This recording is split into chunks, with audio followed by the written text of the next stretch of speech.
Kako je Lidija? Koji su to izazovi sa kojima se susreće regionalni vodovod? Da li je vodosnabdijevanje u našoj opštini stabilno i koji su to projekti u najavi? Otkriće nam ovoga jutra predsjednik odbora direktora regionalnog vodovoda Zoran Lakušić. Zorane, dobro jutro. Dobro jutro.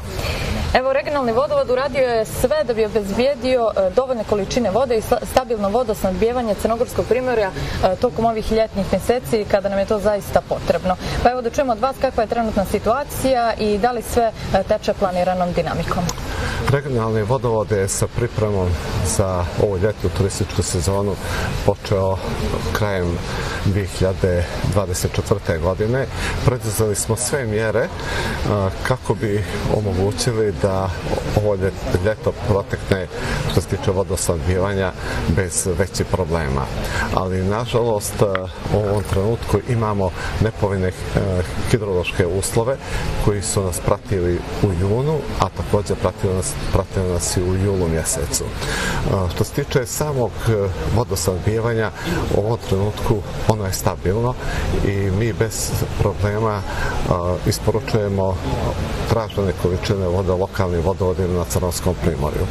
Ali moram također istaći da isporučujemo rekordne količine vode od samog puštanja regionalnog vodovoda od 2010. godine, gledajući juni i jul mjesec. Imali smo u junu mjesecu da smo isporučivali 200% više vode od ugovorenih količina vode, a također smo isporučivali negdje oko 125% više nego u 2024. godini. Taj trend se nastavio i u julu mjesecu, tako da smo juče isporučivali cijelom Crnogorskom primorju 878 litara u sekundi, a ugovorene količine vode su 510 litara u sekundi. Vidi se iz ovoga da na osnovu onih procena koje su radili lokalni vodovodi, da isporučujemo više od 360 litara u sekundi nego ono što je projektovano od strane lokalnih vodovoda i ono što smo mi radili u pripremi kao regionalni vodovod. Ili kad se to pogleda u procentima, to je 72% više od ugovorenih količina ili to je 42% više nego 2024. godine. Iz ovih pokazatelja se vidi da je stanje što se tiče hidroloških uslova ne samo na Crnogorskom primorju, nego i u Crnoj Gori da ima dosta problema. I u ovom trenutku imamo pad kapaciteta lokalnih vodovoda, dok regionalni vodovod ima stabilnost što samog tiče izdašnosti vodoizvorišta Bolje Sestre i one kao i u prethodnih 2 godine. A ono što također treba istaći da u špicu turističke sezone, to je negdje oko 15. avgusta, lokalni vodovodi svi imaju negdje oko 900 litara u sekundi. A dok nedostajuće količine vode koje treba da se isporučuju su negdje bili u prethodnim godinama od 800 do 900 litara u sekundi. Naša je procena da će ove godine trebati i preko 900 litara u sekundi, što će biti jedan od, istorijskih rekorda kada je u pitanje potrošnje vode na Crnogorskom primorju. I u tom dijelu mi se spremamo da izađemo susret tim dodatnim količinama vode, iako smo zakonom obavezni samo da isporučujemo ugovorene količine vode. Nažalost, lokalni vodovodi, imali smo nekoliko sastanaka sa njima, prevashodno izvršni direktor Krsto Radović, gdje niko od njih nije izrazio volju, bar pisanim putem, da ih trebaju dodatne količine vode. Mi imamo u planu i očekujemo uskoro puštanje neophodnog postrojenja za prečišćavanje vode, filtersko postrojenje koje će biti kapaciteta oko 100 litara u sekundi, koji će nam nadomjestiti one dodatne količine vode koje će tražiti lokalni vodovodi. Pri kraju smo izgradnje nasipa u koritu rijeke Morače i ove godine smo nasip digli sa 8 metara nadmorske visine na 9 metara nadmorske visine kako bi probali da utičemo, da povećamo samu izdašnost vodoizvorišta Boljesestre. To su dva projekta koje paralelno u ovom trenutku radimo i to su neke vrste hitnih mjera koji probamo da izađemo u susret ovim klimatskim promjenama, a i hidrološkim uslovima koji su nepovoljni u Crnoj Gori, a vidimo regioni, a čak i u Evropi.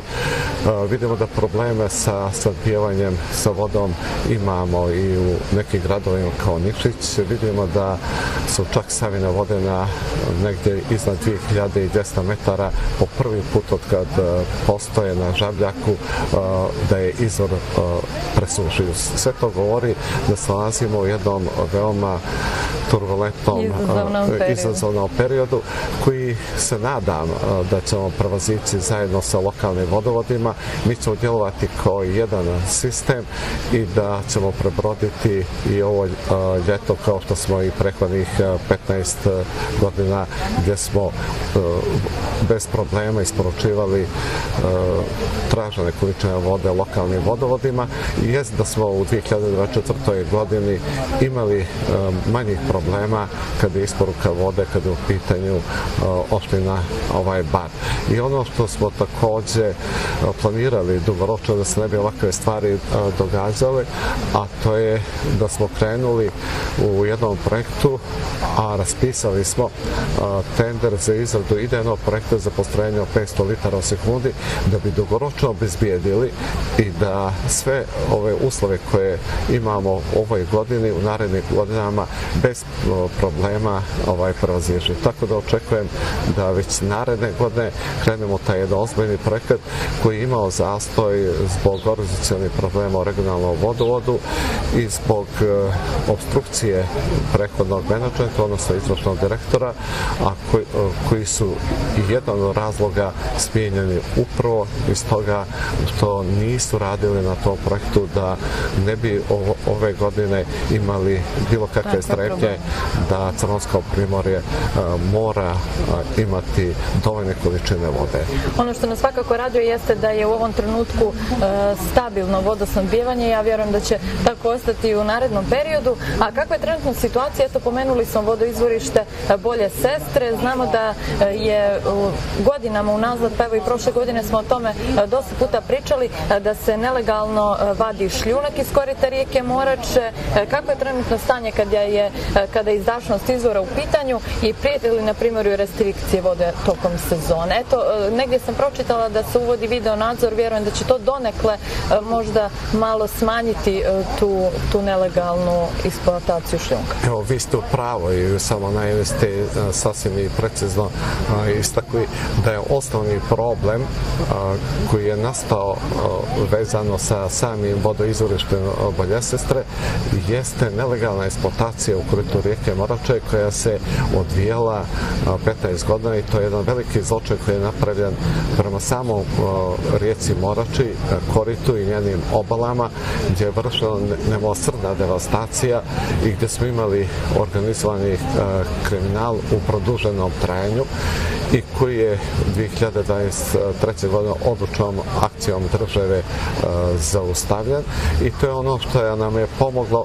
da u ovom trenutku i prethodnih godina imamo zaustavljen dalje pad izdašnosti izvorišta koji je u odnosu na 2010. godinu kada je počeo da radi regionalni vodovod i kada su potekle prve kapi vode sa samog izvorišta Boljesestre 10 puta bio manje. Tako da smo 2022. godine imali da je izdašnost bila svega 265 litara u sekundi na pragu, na kvoti maksimalnog prelivenog praga, a to dovoljno govori koliko je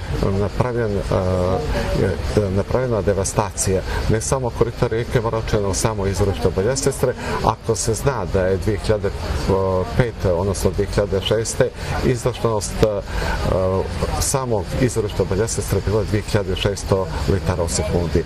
Ono što je karakteristika od kada je zaustavljena nelegalna eksploatacija u koritu rijeke Morače u najvećem mi imamo u nekom manjem obimu i u ovom trenutku da se nelegalne radnje rade na obalama korita rijeke Morače, a to se uglavnom radi na poljoprivrednom zemljištu, jer vodno zemljište obuhvata onaj dio gdje teče sama rijeka, odnosno zapljuskuje njene obale, a također imamo da je onaj obalni dio 15 metara od same rijeke Morače. U tom pojasu mi nemamo nelegalne aktivnosti, ali imamo u jednom dijelu gdje imamo privatne parcele i gdje se nalazi poljoprivredno zemljište, gdje je zabranjeno, jer u drugoj zoni sanitarne zaštite zabranjene su bilo kakve privredne aktivnosti i moraju da postoje odgovarajuće zakonske uslovi koji će dati tim ljudima da to rade. Sve ono što se u ovom trenutku radi u zonama sanitarne zaštite je nelegalno i znamo da je moratorijum uspostavljen 2017. godine i od 4. decembra 2020. godine sve aktivnosti i u samom koritu rijeke Morače i na njenim obalama su nelegalne. Iz tog razloga da bi mogli sačuvati svoju imovinu i da bi mogli pratiti te nelegalne aktivnosti, odnosno da bi ih spriječili, mi smo kao regionalni vodovod preduzeli zajedno sa nadležnim institucijama Crne Gore, a postavljanje videonadzora. I to postavljanje videonadzora u toku i ono što je zajedno sa aktivnostima koje je pokrenuto od strane vlade Crne Gore, prvoshodno od potpredsjednika vlade Aleksija Bečića, a to je da je borba protiv ekokriminala koji je bio prisutan decenijama unazad u Crnoj Gori i koji je nanio ogromnu štetu Crnoj Gori, nanio štetu kada je u pitanje sama ekologija, odnosno kada je u pitanju zaštita prirodnih dobara, odnosno ugrožavanje tih prirodnih dobara u Crnoj Gori, a drugi faktor jeste ekonomski, jer ljudi su ostvarili na desetine, na stotine miliona evra prihode, a da država od toga nije mala koristi. I taj ekokriminal koji je bio prisutan po svojim razmjerama nije ništa manji nego ostale vrste kriminala kojima smo govorili prethodne decenije. I mene je drago i ima apsolutno moju podršku da se to krenulo, jer to je jedan donekle nije bio prisutno u javnosti, izgleda kao nevidljivi kriminala, a po svojem razvornošću je bio mnogo jači nego druge vrste kriminala koje su bili u Crnoj Gori. Ja vjerujem da će i resorno ministarstvo, odnosno ministar ekologije, održivog razvoja i razvoja severa gospodin Damjan Culafić, kao i također ministar unutrašnjih poslova Danilo Šaranović, koji su imali juče sastanak i gdje je dogovoreno, ako je inicirao i potpredsjednik vlade gospodin Bečić, to je formiranje specijalne jedinice koje će se baviti ekokriminalom. I to je ono što nas ohrabruje i vjerujem da u skoro vrijeme će taj kriminal koji postoji u koritu rijeke Morače biti da. I ono što je zadovoljavajuće jeste da su sada rade operativne radnje i da se prikupljaju odgovarajući podaci, tako da očekujem da će ubrzo dožena u samoj drugoj zoni sanitarne zaštite.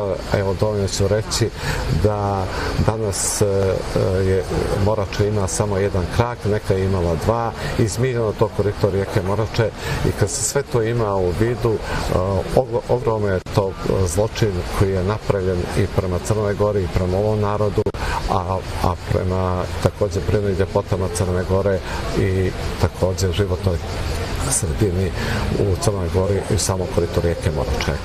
Zorane, hvala vam puno na izdvojenom vremenu, hvala vam puno na svim korisnim informacijama.